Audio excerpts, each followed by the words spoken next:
Welcome back to Real Geek Media. It is Thursday, May 8th, 2025. I am Hayden Stoll. He is author Christopher Michael Blake. We are back with another movie review. This week, we are going to see what happens when a buddy cop movie runs into a zombie movie at full speed. We have Dead Heat tonight. Christopher, how we doing? Does this shade of lipstick bring out my eyes? That's the $1 million question. There you go. There you go. That and how you hang Joe Piscopo upside down in a fish tank. It's good, though. He was pretty balanced in there. He was. I mean, obviously the body. Surprisingly. I mean, how is it like? It's like straight up. It's like not even like. Right. Yeah. Directly up. Like this little tank is holding his whole body. Yeah. Love it. But let's talk some Dead Heat tonight. I really enjoyed this movie. I got to be honest. I do not remember the last time I watched this. I saw it way back. It might have been shortly after it was out, which this was 1988. So maybe 88, 89, early 90s. And I have not seen it since then. So, when I watched it, it brought a smile to my face because there's some good stuff in here. And it's a short movie, but it's got a lot of good stuff and let's get into it here. We got a mashup. It's like sci-fi, it's horror, it's buddy cop, action. It's all that mixed into this wonderful 90-minute film here. Treat Williams, Joe Piscopo. What did you think? I know I think we're both big Treat Williams fans. It's a shame he passed away earlier last year. Yeah. I mean, even though he was in his 70s, I mean, he was still on TV. My wife was watching a TV show with him in it on like Lifetime or Hallmark or one of those channels. So he was still acting even at that age. Yeah. But it seems like he plays the same character in like everything. It's like he has like no range. It's like always just what you see is what you get. It's like very straight. Yeah. You can see the pitch for this movie to the Hollywood executives. We want you to give us $5 million so we can make a movie. What kind of movie are you going to make? Think Lethal Weapon, which I'm sure they were thinking that on the coattails of that. Yes. Back when they pitched this. Think Lethal Weapon, but with zombies. Yes. I'm in. Yes. That's the pitch right there. Yeah. Yeah. Lethal Weapon, zombies. Little known fact, Terry Black wrote the movie. His brother is Shane Black. Oh, that's interesting. Shane Black was in the movie. Was he in this? He is a patrolman, so it was a very minor. It was like, he was probably the guy who got shot in the head. Right. With the shotgun. It was like, freeze. Right off the bat, right? Opening scene, we're right into the action. Yeah. And when I was watching, the first thing that popped in my head, I was like, man, like, I feel like Predator 2 really borrowed from the opening of this movie because it's very similar in the sense of massive shootout. These guys who can't take them down. It's like, where they're fighting the drug cartel in LA. The Jamaican voodoo posse. Yes. I immediately was thinking is like, Treat Williams is the Danny Glover. He's riding the car with the shotgun. And I'm like, I would not be surprised if the person that wrote Predator 2 was a fan of this movie because the opening scene, I feel like, was lifted and put into that movie. What's Darren McGavin? Yes. The Night Stalker. Yes. He pops up in here as the doctor who is ultimately body doc. Yeah. Yes. He's ultimately the villain of the film. With the toupee. With the toupee, which is another thing. Like you see it, and he's got this coiffed head of hair, and you're like, oh man. Then late in one of the middle scenes, he doesn't have it on, right, altogether. And then he has it back on at the end of the movie. A little Vincent Van Gogh, small role. Not Vincent Van Gogh, Vincent Price. What am I saying? Vincent Price. Vincent Van Gogh. Yeah, he's popping up in this. Yeah. And everybody dies. Everybody dies in this movie. Yes. You have a speaking role, you're dead in this film. I got some insights on this movie, courtesy of IMDb. So, a couple things you may not have realized. The big, muscular, when they go into the butcher shop. And Oh yeah, guy who chops the identification in half. Yeah, that is Professor Tanaka. Yes, Bells. Isn't he a wrestler? Running Man. From Running Man. Yes, I knew I recognized him. Yes, Sub-Zero. But how about Thule? The Chinese guy who comes out. What was he? Very famous movie, 1986. Gremlins. He played the grandfather, and he made an appearance in the sequel too. Yeah. Oh, yeah. Okay. You don't realize it because he looks so much younger in this without all the makeup and the white beard and everything. Yes. And it's just, so good. They did announce it. Robert Picardo's in this movie from Voyager as the Doctor, the hologram, small role. But what you don't realize, even though everybody dies at the end of this movie, they went to Terry Black and they said, we want a sequel. Even though this movie didn't make money in the box office, even though it was a failure and got 11% critic rating, they were like, we want a sequel. And Terry Black was like, well, how do you plan on doing that when everybody's dead? And the producers, I guess, said, you have a resurrection machine, use it. Oh, my God. So, obviously, it never came to fruition. I would have loved to have seen it. But, this is a fun movie. This is undoubtedly, this is a fun movie. Lots of one-liners. There are lots of quips. Lots of Uzis and Mac-10s flying around, man. I think everybody gets to fire off an Uzi. Like some of the action stuff is actually not that bad in this. It's pretty solid. Effects are pretty good. That butcher scene, I mean, is amazing. Yes. I mean, I think pre-CGI. I mean, they had to take the meat hook to that giant bull coming out. Yeah, and it's like it's a side of beef. Yes, and it's walking, and then it falls on Treat Williams. It's good stuff in here. And part of it, like that scene, was making me think of like Big Trouble in Little China with some of the practical stuff. And I thought, man, like it works. Like the plot is just okay. The plot real quick. I mean, we got this gang of undead robbing banks, and here's Treat Williams, here's Joe Piscopo showing up on the scene, foiling the robbery, taking out the bad guys, only to find out that there was already an autopsy done on these guys in the coroner's office. From the doctor's like, I already did these guys. To which Darren McGavin says, you made a mistake. You can't make a stupid mistake like that. So then they go to Dante Pharmaceuticals. Yes. Because that's the only place that happens to have ordered this chemical that these guys have in them. Yes. Okay. So the security guard there, of course, full on duty magazine. Oh, yeah. Hey, now, do you mind if I ruin your erection for 1 second to get some help? Not even budging, right? But it's hysterical because you're like, the guy's like a full-on creep. He does a good job being a creep. It's like, dude, really? Can you imagine that being your claim to fame? It's like, oh, you were in a movie? What movie? Oh, I was in Dead Heat. Let me pause that scene for you. But it's not bad. Then he gets thrown into the air compressor. Yes. Right? Yes. And he gets killed, Treat Williams' character. And they bring him back via the resurrection machine.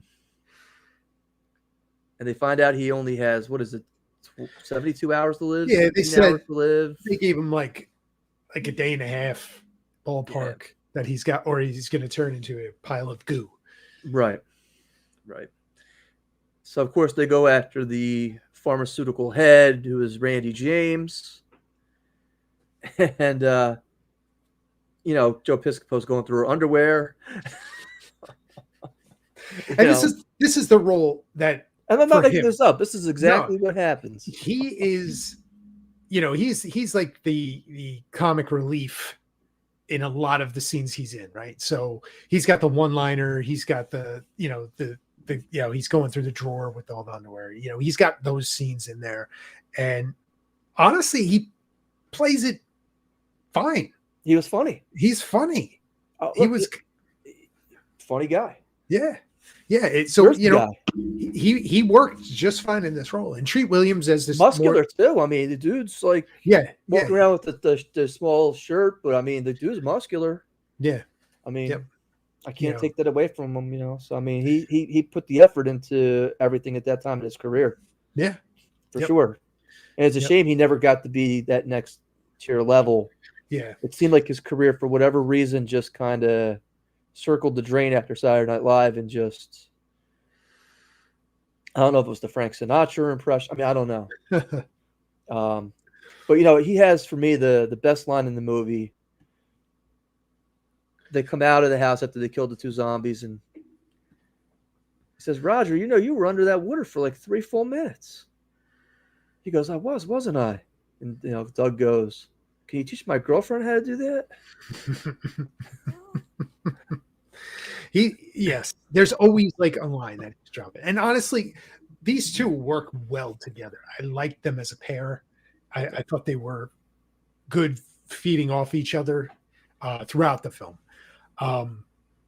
So, that Treat Williams, he's like, they bring him back and he's like, I only got that amount of time to live and you want to run tests on me? I got to bring these guys down. I don't have a lot of time. So they're driven, like they go to the house, like you said, they see Randy James and, they're ambushed by a couple zombies with Uzis. Which I honestly I stopped the movie when I saw this. I started laughing. I was like, look at these fucking guys. And it is just enough for this film, right? It works for this movie, right? This is not a serious movie. This is a fun movie, right? Like this kind of stuff is going to happen, and nobody's aiming for anybody's head. Everybody's shooting their body, blood spraying everywhere, and there's some really good blood effects, like from the bullets. Like it looks. But they're not supposed to bleed. Right. There should be no blood, right? There should be no blood. And look, it doesn't matter the Uzi. I unloaded a clip of 50 bullets into you.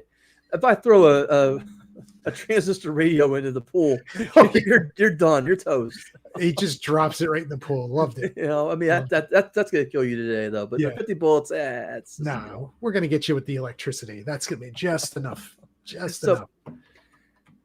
And then from there, they go to the library to do research, and that's for me where some of the heart of the movie comes in, because it's Treat Williams' character, Roger Mortis, which is obviously rigor mortis, right? That's what it's supposed to be. Yep. It's a good play on words. Starts thinking about his own death day and what his own obituary is going to say, and how lonely his life is, and beloved father of none, beloved husband of nobody, parents deceased, no legacy to speak of. And I think that's very telling in today's world, because a lot of people who don't want kids and they don't want to get married because they've checked out and they're career driven have probably not thought about what their obituary is going to say at the end. Beloved coworker. And it's surprising because, like you said, there's heart in this, and that when he's having that revelation there, like it kind of stops you, like, because you're like, oh, this is fun, goofy, some violence and one-liners, and then this scene happens, and you're like, huh, right? Like you don't expect it to go there, but it does. And I think it's cool that it does that. Just to get a little bit of that in there, right? They don't, it's not all sappy and this and that, but it's like a reality check in the middle of this type of movie, which I thought was kind of cool that they did it. And Treat Williams delivers the line with the seriousness, and it's like he's it's overcoming, like, huh, this is it. It's a nice little thing that you don't expect from this film. Not only that, but when they go to, after this, they kind of split up. Yeah. And he takes Randy James to Loudermilk's grave. Mm-hmm. And he catches on the tombstone, beloved father. This is what he was, but it doesn't say has a daughter. Right. And it's at that point he kind of catches Randy James in that lie. But this is where the movie kind of got far-fetched, in my opinion. It was pretty cool. Mm-hmm. And for those of you who don't know, that old push tone phones used to have A, B, C, D, E, F, G on them. It was code, it was cipher in the inside of the lampshade. But I mean, how far-fetched is that he's got to figure that out? It's like, he happens to see the license plate and he connects 1 and 1, and it's like, really? Mm-hmm. I don't know. I thought that was, he cracked the code, and it was that was like he's like a Windtalker all of a sudden. It's yeah, like, right. I know this. I was like, I could just put this together real quick and just, he must play crypto like every day. I mean, that must, that's in addition to not paying parking tickets. But that's what he was doing. Yeah. So, and take us to the next part. What happens? We have the. We talked a little about Joe Piscopo, where they come in and like you said, they had split up, and he was going to meet them. They get to the place. Joe Piscopo is stuffed head down in like a fishbowl, standing straight up, dead. And it's surprising because you don't really expect that. But here's where we start to lose characters, right? In a pretty quick succession. All right. So Joe Piscopo is like, oh wow, like, whoa, he's dead. At first, you're like, it's because it doesn't really look like him. No, it's not really a good dummy, but there he is. He's gone. And then you get the Randy James revelation in the shower, and she starts decomposing and falling apart and turning into goo. Not long after that. So, now you've lost 2 main characters in this film like that. And for me, this is where it kind of starts to pick up the pace, and we lead into, and I'll let you cover the my favorite part of the movie is the end action stuff. Well, after that, he goes and confronts the body doc, Darren McGavin, and he gets taken hostage. Mm-hmm. And that's where they take him out to the ambulance. They're like, "Oh, you're going to be decomposed in a little bit anyway. We're not really going to worry about you. It's my favorite. We're going to handcuff you to your dead girlfriend." Yes, and she's dead. The mortician is now dead. She's dead. Yep. They killed her off camera. Yep. And somehow he pulls the parking brake from park to neutral. And in LA, I guess, this ambulance just goes straight down this thing. And meanwhile, you think this guy's on a roller coaster. He's like, he's loving it. He's loving it. And meanwhile, his wrist is getting cut. And now, I have to ask, if you're a rookie patrol officer at this major accident, and you got this guy getting up out of a body bag, that identifies himself as a cop. Look at my guy. He had a badge. And he's burnt to a crisp. And all of a sudden now his hair is now spiky, whereas before it was... And he says, I'm not only going to take your gun, but I'm going to take your motorcycle. Yes. Can you imagine going back to headquarters? Oh, man. I got to tell you, man, before we go further than this scene, possibly the biggest, hell yeah moment for me was when he popped out of the body bag. Okay. And he looks like the Terminator.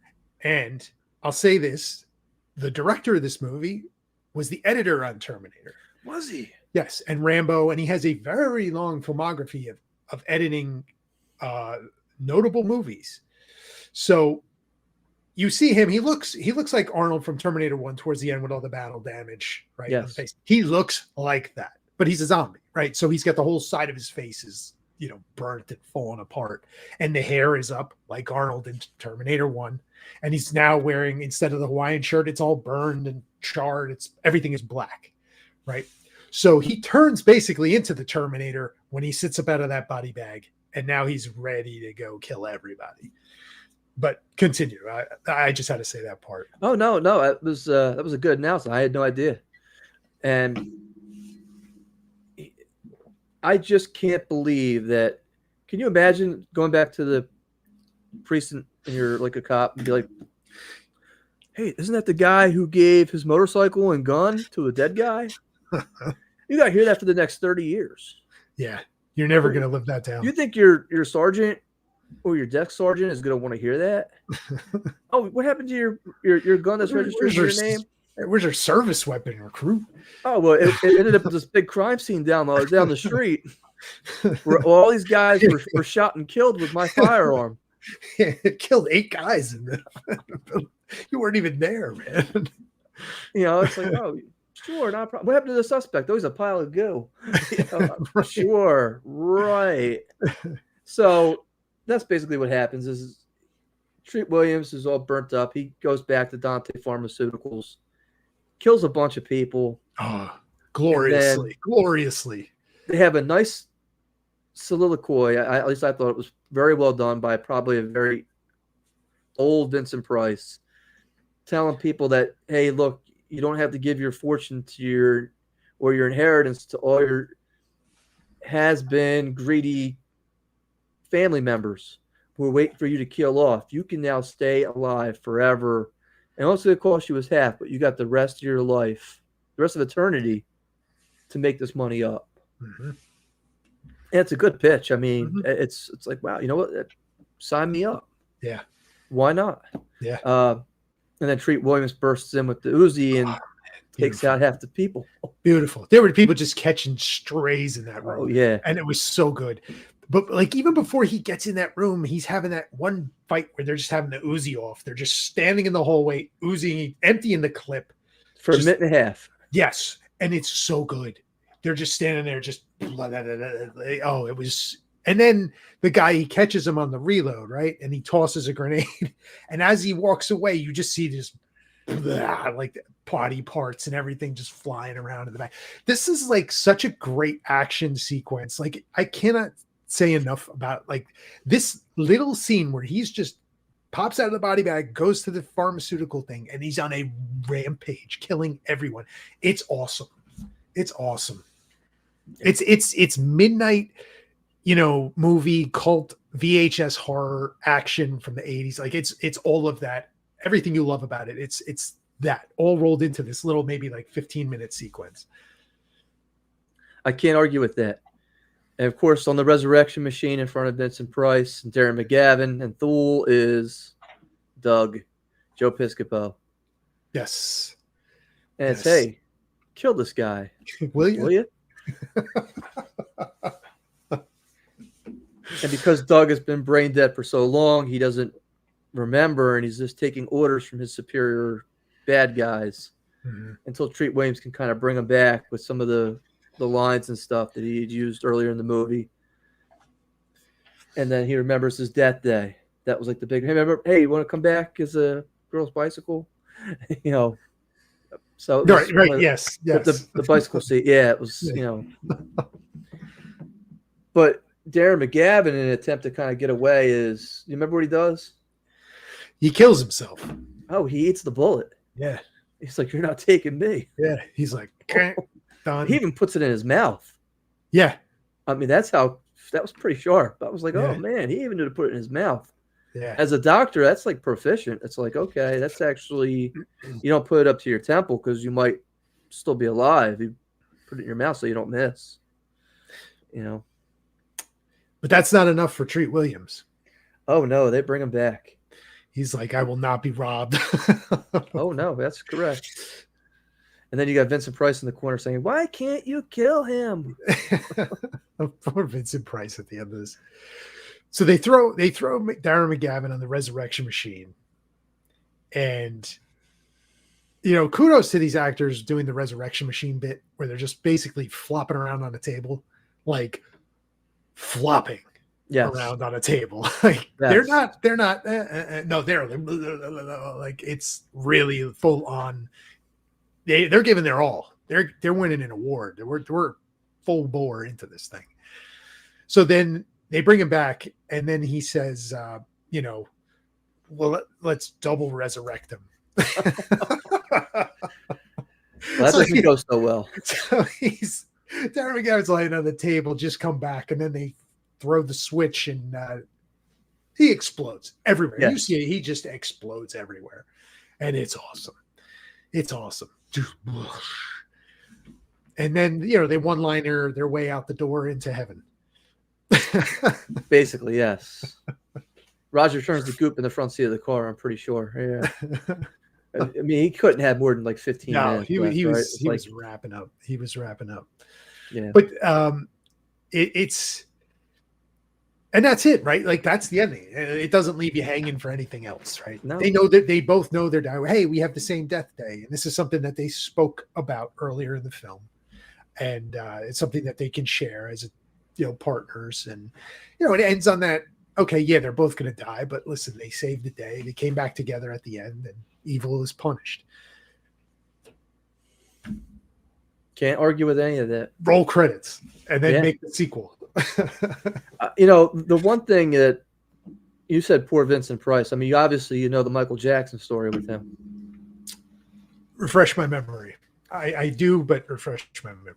So when he did Thriller, he did the voiceover for Thriller, which is, I mean, probably still to this day, the #1 song ever made.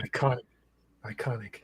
He was offered the choice between 1% profit of the total overall gross of what that video made and that song generated, or $15,000. Wow. Take a guess which one he went for. $15,000. Not knowing that he'd be him and his family would never, ever, ever have to work ever again. Wow. That's he just accepted. Yeah. So poor Vincent Price. Yeah. Just kill him. Just kill him. Why can't you kill him?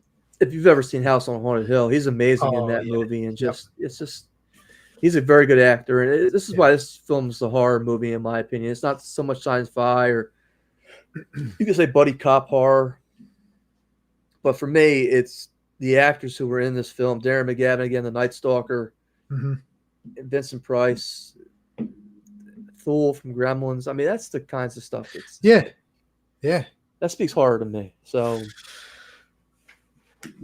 yeah, it was a lot of fun. It was a lot of fun, but I gotta say, like, while there's the movie is entertaining, from the beginning to like that hour mark. The stuff that happens in this last act of this movie is my favorite stuff. And it's just because it's so bonkers off the wall action. Treat Williams as the Terminator. And man, I love that. Like just the gunfights and it's insane. It's insane. Like he takes the motorcycle and he's crashing the motorcycle through the guy. I love that scene. It's so good. But you see the different things from Treat Williams. Like you said, he kind of falls into doing the same thing every time. But you think about like Things to Do in Denver When You're Dead. I forgot he was even in that. And he was nut job in that movie. I mean, when I think Treat Williams, I think unfortunately Deep Sea Rising. Yes. Substitute 2. Oh, you know what? I watch that clip all the time of him going into the bathroom. Yes. And it's like his hair just does not move as he's basically doing the Steven Seagal jiu-jitsu. Yes. And taking these dudes out. And then the janitor comes out. It's like, you are a ranger. How do you know that? I spent my time in the tunnels. I'm a tunnel man. That's why I came out of the air conditioning. Well, can you clean these guys up? I'm a janitor, ain't I? So good, man. Oh, but look, it's like, hey, we couldn't get Tom Berenger for part 2. So who's on the list? Who's next on that next tier? There we go. Here's the guy. Oh yeah. Perfect. Yes. He's perfect. And he was. Look, just again. Yeah. So I like. So then, of course, he's talking to all the people from Omar's block. What was the movie? Or not the Wire. He's telling all the people on the Wire why they should turn down the music. Hey, get back to the boombox, and that was wrong. He's basically giving a lesson to everybody who's in the Wire later, 10 years later. Yeah, there you go. Hey, you guys all played High School Punks then. You guys are still playing High School Punks at 30 years old now. It's like, really? Oh, okay, if you say so. And So that's who's in the movie. I mean, that's yeah, real quick to touch on the director Mark Goldblatt. okay. I had mentioned, he edited the Terminator, but let me just read some of the other movies that he's edited. Um, Halloween 2, Rambo, uh, First Blood Part 2, RoboCop, Dead Heat. Obviously, he directed. You know what? I just did it right here. Predator 2. He was the editor on. Wow. Okay. So does that is wild, right? Didn't I said that at the top, like the opening scene. Look at that. He's the editor on that movie. But Terminator 2, Last Boy Scout, Universal Soldier, Tombstone, True you know what it Lies. is? It's the inciting incident. That's what we call it in writing. Is just we need to have right away the first 5%, the first 5 minutes. We have to grab your attention and give you a problem. So whether it's this one, hey, we got a bank robbers that won't die. The guy's dropping the grenade, going, uh-oh, and Right. Yeah. or the Jamaican voodoo posse who's wiped out before the cops even get into the building. Yeah. We have an inciting incident that, hey, this is like a red flag, and we need to kind of solve this. This is a problem. Yeah. Yep. So I'm not shocked. Yeah, and like he's edited a lot of notable films, and this is, I mean, so keep going with your list. I'm sorry for even interrupting. No. The Rock, Starship Troopers, Armageddon, Wow. Okay. Hollow Man, Pearl Harbor, Bad Boys 2, on and on and on and on. I'm not going to go, but there's a lot of notable movies in there that this guy's edited, and for him to direct this movie, I think why it works in ways is because this guy's had his hands in all of these good films, working with notable directors, and you can see some of the influence there. And like I said, mentioned in Terminator, that whole thing, like the look of Treat Williams, like if you squint, oh, is this the Terminator? No, this is Dead Heat. But it's similar. And then he's riding the cop's motorcycle. We see that in Terminator 2, right? Like, there's little things. And, for what this movie is, it's interesting because the director has pedigree in the editing field, so I thought that was kind of a cool little, tidbit of information.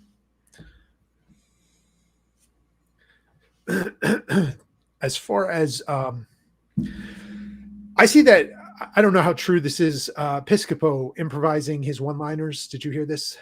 I did not, but I can believe it. Yeah, most of them. That's where I read this. Most of his one-liners, not all, but most of them. No, and look, it's hard sometimes as a writer to come up with something snappy and something funny. And sometimes when that person's in that character, then let them do what they're doing. I mean, I think that they filmed this for 37 days. So, I mean, he's living this character for, 10 hours, 8 hours a day on set. So before we wrap this up, let me ask you this. You think there are any missed opportunities? They could have zigged when they should have zagged, or is this thing kind of sit just right for you? This is one of those movies. I think Tombstone's another where if I say a line or I hear a line, it's exactly from a movie and I can recall it because I've seen the movie so many times. Mm-hmm. And Tombstone's one of those movies, and Dead Heat is one of those movies as well. Death, it's iconic when you can hear a line that's been spoken and you're like, yeah, I know exactly what movie that's from. Mm-hmm. Come with me if you want to live is another one. Yeah. The whole soliloquy that Robert Shaw does. I'm not comparing this movie Dead Heat because it's not on that level of excellence like a lot of those movies are. But in a fun sort of way, it's like Die Hard. Like when you know what Bruce Willis is going to say. Tell me, can you name anything he says in Die Hard 2 or 3 or Freedom of America? Or I can't remember anything Bruce Willis says in any of those movies.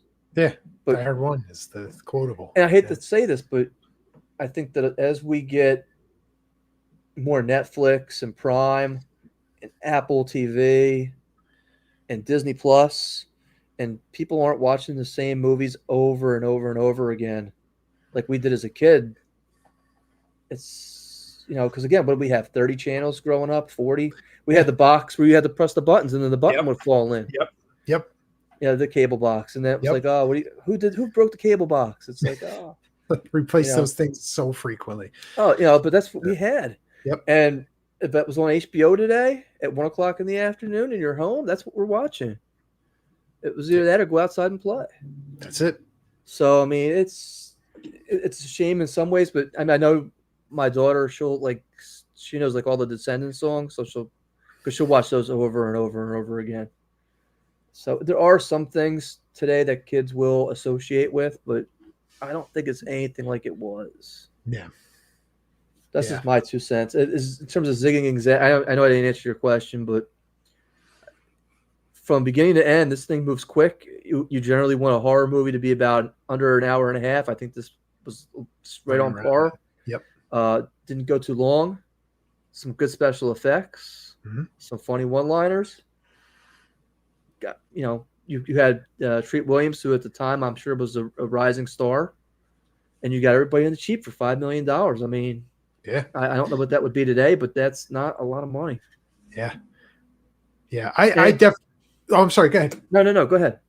I definitely think it's worth watching today, especially if you've never seen this. Check it out. Horror fans, any horror fan that's probably watching this has probably seen this movie, but it's worth giving it another look if you haven't seen it in a while, like me. I can attest. There's a lot of times it's going to bring a smile to your face, and you're going to be like, "Oh man, yeah." Like, like I said, that the whole end sequence, I'm up there, I'm rooting, I'm like, yeah, like, let's go. I'm like jumping up and down. It was great. Give it a shot for comedy fans.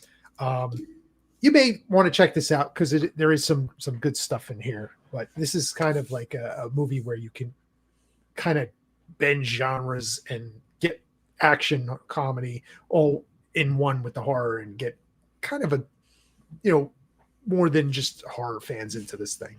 And it's quick too. I mean, the last couple of movies have felt epic in terms of what we watched. 2 hours to 15 minutes. It's, Airplane even felt a little long at some points. Yeah, this was so quick. Easy, so easy. Yeah, and you have to think they didn't go a lot of different places. I mean, okay, you went to the library, you went to the market, you went to the morgue, or you had a shootout outside. You're in an office, and then you're back at the Resurrection Machine in Dante Pharmaceuticals, which is where they filmed Biodome. So Interesting. That's what happened to Stephen Baldwin. They put him on the Resurrection Machine, and there you go. Yeah, there you go. Final thoughts. That's about it. I really don't have anything more to say about this. I think it's pretty self-explanatory. Joe Piscopo is funny. I know our title of our show is the only funny Joe Piscopo movie, but he was actually pretty good in Johnny Dangerously too. My mother hung me on a coat hanger once. That's the only thing I remember from that Johnny Dangerously. That's kind of odd, but yeah. Well, there you go. That's Dead Heat. Yeah, man, fun. Hour and 15 or hour and a half. Hour and a half. Probably about an hour and a half. 90 minutes. Fun 90 minutes. 90 minutes. Yeah. Give it a look if you haven't seen it. Well, we'll be right back with the funny and weird news. See you in a few.